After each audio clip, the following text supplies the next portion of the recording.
Nous allons vous parler aujourd'hui d'un éditeur imprimeur du sud de la France. Non seulement parce qu'il est exemplatif des difficultés que rencontre le monde du livre, en constante évolution, peut-être même révolution, mais parce qu'il publie avec succès, d'une part, l'animatrice de notre émission Christine Brunet, et d'autre part, les titres de la nouvelle série collection de Chloé Délice. Alors au départ, il y a une imprimerie située à Pau qui s'appelle ICN et que reprend Jean-Paul Lafont, qui travaillait d'ailleurs déjà dans le secteur. Et très vite, l'entreprise grandit, les locaux deviennent trop petits et la société déménage à Orthez, donc à 50 km de là, dans un zoning industriel où Jean-Paul Lafont crée un atelier et y installe de nouvelles machines automatisées spécialisées dans l'impression numérique. ICN se lance alors dans l'édition de livres sous le label Gascogne, qui est le nom de la région des Midi-Pyrénées où elle s'est implantée. Puis viendra enfin un troisième service, mais plus particulier, intitulé France Libris, qui se consacrera au tout petit tirage de l'auto-édition. Une enquête de Christine Brunet, qui n'a pas hésité pour l'occasion à traverser le sud de la France de part en part, d'est en ouest, pour Actu TV, à un aller-retour de 900 km. On est 10 à travailler dans cette entreprise qui est très automatisée, où il n'y a finalement pas énormément d'intervention humaine, même si la partie manuelle est très fine, très technique, mais par rapport à l'imprimerie traditionnelle, il y a beaucoup moins d'intervention, c'est beaucoup plus automatisé. Ici, je crois qu'on avait calculé que si on plaçait dans cette bibliothèque un exemplaire de chaque livre qu'on fait tous les jours, pour chaque modèle, eh ben, je crois qu'on ne tient pas 6 mois. Donc il y a une toute petite partie des ouvrages qu'on a pu imprimer ces dernières années. Notre chiffre d'affaires global, intégrant le pré-presse, l'imprimerie et l'édition, qui sont dans des sociétés séparées, à peu près 1,5 million d'euros. On fait à peu près 7 à 8 000, je crois qu'aujourd'hui on ne doit pas être loin des 8 000, mais disons 7 000 titres différents par an. Je n'ai plus en tête le poids de papier imprimé, mais c'est assez considérable. On a toujours un volant de quasiment 25-30 tonnes de papier qui circule en permanence. Lorsqu'on cherche ICN sur le net, on tombe sur France Libris, oui, mais pas sur ICN. Donc, pourquoi ? France Libris, c'est une petite marque d'impression, j'insiste là-dessus, et pas d'édition, qu'on a créé il y a quelques années. Alors, ça intègre pour une grande partie notre métier de fabricant de livres, c'est-à-dire qu'on propose à des auteurs amateurs, c'est-à-dire des gens qui veulent faire 50-100 livres. Des auto-éditeurs. Absolument, des auteurs auto-édités, de ne pas aller vers l'édition à compte d'auteur qui est une abomination dans le domaine de l'édition. Je résume en 3 mots, c'est donnez-moi 5 000 euros pour faire 20 livres, je vous ferai riche et célèbre. Et en fait, les livres ne vont jamais en librairie, l'éditeur, pseudo-éditeur a empoché les X milliers d'euros, a fait un joli bénéfice, et votre livre ne sera jamais vu par personne. Donc nous, ce qu'on propose, c'est d'imprimer 20, 30, 50, 100 livres, des livres qui sont à une moyenne peut-être de moins de 5 euros le livre, de les fabriquer, de les renvoyer chez les auteurs. Avec le système France Libris, on propose de garder 5 livres chez nous en stock, qui appartiennent toujours à l'auteur, de le déclarer sur le site d'Amazon, de Citre et de la Fnac, de le déclarer chez Dilicom, qui est une des 2 bases de données libraires, et si on a des commandes, on envoie pour le compte de l'auteur et on lui rend la part qui lui revient sur la vente de ses livres. Et s'il souhaite arrêter, on arrête. Et s'il souhaite reprendre ses livres, on lui renvoie ses livres. On n'a aucun droit dessus. On est une petite courroie de transmission pour être un peu vu. Alors, pour être tout à fait honnête, on a du recul maintenant, parce que je crois qu'il doit y avoir plusieurs dizaines ou centaines de livres qui ont été référencés. Il y a très peu de ventes. Les éditions Gascogne, donc, c'est depuis quelle date ? Alors là, pour le coup, comme je commence à être un vieux monsieur, j'oublie les dates. Je crois que c'est 2000 ou 2001, mais j'en suis pas tout à fait sûr. Alors pourquoi vous êtes-vous tourné vers l'édition ? Parce que c'était un débouché pour votre imprimerie, a priori ? Oui, pas que. Alors, pas que. Vraiment, au début, c'est par passion. Ce qu'il ne faut d'ailleurs jamais faire. Il faut jamais que décider quelque chose de professionnel uniquement par passion. Alors, heureusement, c'était pas un gros investissement. On avait ce qu'il fallait pour faire et on a fait des choses modestes à l'échelle de notre entreprise. Donc, on n'a jamais pris de gros risques. Mais oui, c'était l'envie de faire du livre, de le produire soi-même et sur des thèmes qui m'intéresse. Je trouve que l'histoire régionale m'intéresse beaucoup, donc j'étais content de le faire.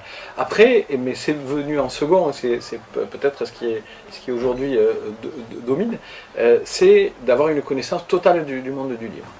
Pour être crédible quand on parle avec un éditeur, un confrère en quelque sorte, là avec la casquette d'imprimeur, c'est plutôt mieux de connaître toutes les contingences du métier, ce qu'il faut faire ou ne pas faire. D'une certaine façon, ça nous a qualifiés pour être l'interlocuteur privilégié des éditeurs. Combien d'auteurs chez Gascogne? Je ne sais pas. Bernard pourra le dire plus précisément. Je dirais, on doit avoir passé, il me semble, la centaine de titres. Je pense qu'il doit y avoir quelque chose entre 50 et 80 auteurs à peu près. Pourquoi avoir décidé de passer par un diffuseur et un distributeur pour justement diffuser les titres Gascogne? Principalement parce que on ne peut pas faire ça, on ne peut pas envoyer des commerciaux partout en France pour aller chercher pour aller présenter les livres dans les librairies. On n'a pas le volume critique pour ça. On a le sentiment et la tentation, comme tous les éditeurs, de confier le livre à un professionnel en se disant que ça allait nous faire passer un cap. Alors effectivement, ça nous a fait passer un cap, mais ça présente aussi des dangers. Il y a la faculté de retour qui est extrêmement difficile. J'oublie pas non plus qu'il y a un peu moins de 6 mois de ça, notre diffuseur a fait faillite. Donc pour redire, c'était De Boré. C'était De Boré, absolument, qui a fait faillite. Et bon, les dépôts de garantie qui étaient très importants, qui sont nécessaires dans le domaine de la diffusion, ont disparu. Une partie de nos stocks, on ne les trouve plus. Ce qu'ils nous devaient 3 mois avant la défaillance, perdu, et ce qu'ils ont vendu entre le redressement judiciaire et la liquidation, c'est-à-dire sur 3 ou 4 mois de mémoire, c'est perdu également. Donc on a laissé beaucoup d'argent dans cette affaire-là, mais voilà, ça sera une année extrêmement difficile. Je veux dire par là qu'aujourd'hui, au moins pour l'année qui vient, on réduit un petit peu la voilure, on sort moins de livres, on va faire attention un petit peu à ce qu'on fait, on va être peut-être plus regardant, plus exigeant, et on va faire moins de titres. Bon, tous les 6 mois, on doit ou tous les 3 mois, on doit avoir une idée. Alors, bonjour Monsieur Buteau. Bonjour. Est-ce que vous pourriez un petit peu vous présenter, nous dire ce que vous faites alors chez ICN et puis chez Gascogne voilà. On va dire assistant d'édition, c'est-à-dire que, entre guillemets, je vais chouchouter un petit peu les auteurs, être en relation avec eux, et puis faire des tas d'autres choses, la mise en page.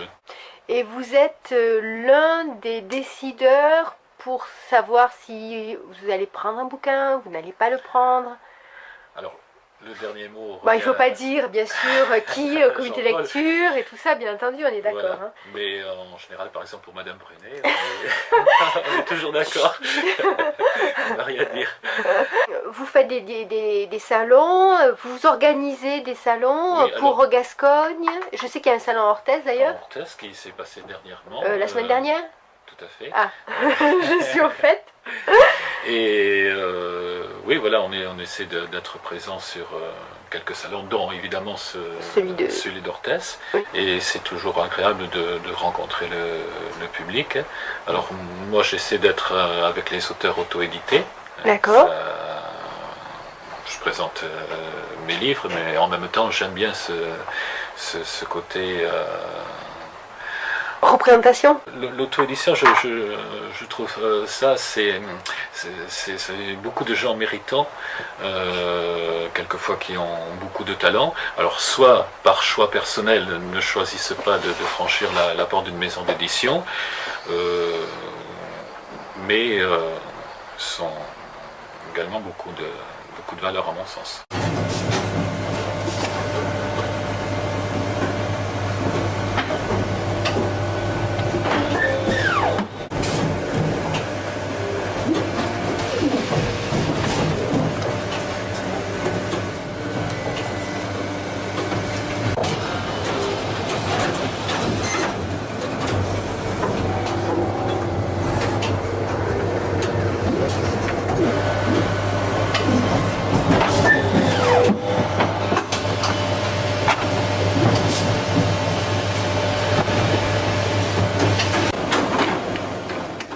j'ai devant moi Olivier, le responsable de l'atelier, voilà, l'atelier d'imprimerie. Oui, voilà.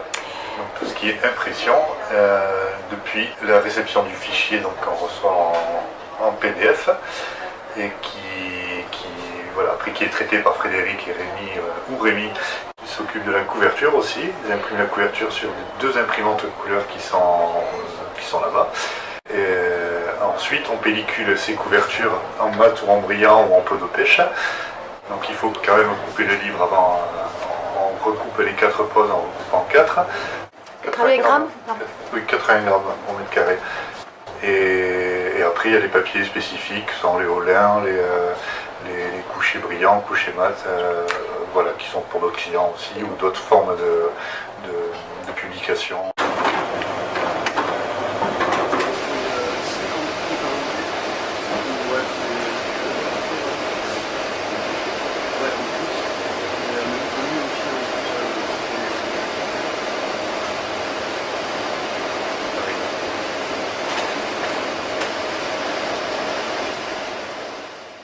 Donc c'est collé, c'est du collage à chaud. Voilà, collage à chaud. Qu'est-ce que vous pensez du collage à froid? Vous savez, c'est des espèces de languettes de colle qu'on met sur... Que c'est très bien pour 2 exemplaires, voilà.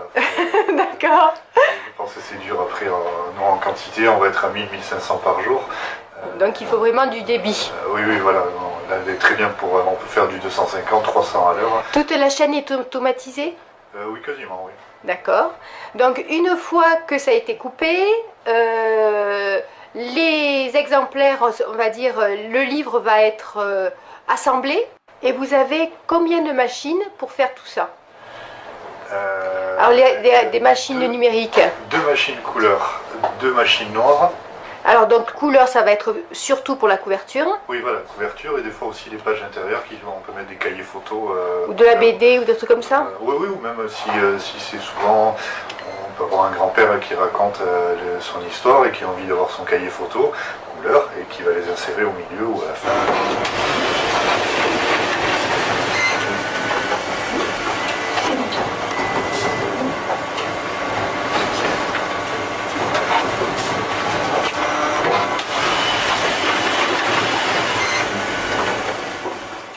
Et vous sortez combien de livres par jour? Faites-moi rêver un peu. Minimum 1000, voilà, après on est déjà monté à 1700, 1800. Par jour? Oui, si c'est une longue série, si on a 5 fois, 4 fois 500, on peut les faire dans la journée. Hier par exemple, on a eu beaucoup de petits titres, des 8 exemplaires, 16, 10, 20, 30. Donc il faut régler, ça prend 1 minute, mais quand on en a 30 dans la journée, on commence à perdre un peu de temps. Et alors, je vais être très indiscrète, qu'est-ce qu'il faut avoir comme diplôme pour faire votre métier? Il n'y a pas beaucoup de diplômés ici. D'accord, donc c'est un apprentissage sur le tas? Oui, on apprend mieux, je trouve. Oui, on est au contact du terrain. Voilà, il n'y a pas d'école. Bon, si, il y a des CAP, imprimerie, vous savez bien. Pour l'offset, c'est l'imprimerie numérique. En offset, je pense qu'il faut avoir beaucoup de connaissances sur les machines, qui sont les grosses machines. Ça, on appelle un conducteur offset. Mais ici, non, c'est plutôt c'est entre à la maison, l'imprimante à la maison et l'offset. On est entre les deux. C'est comme une grosse imprimante en fait qu'on a à côté.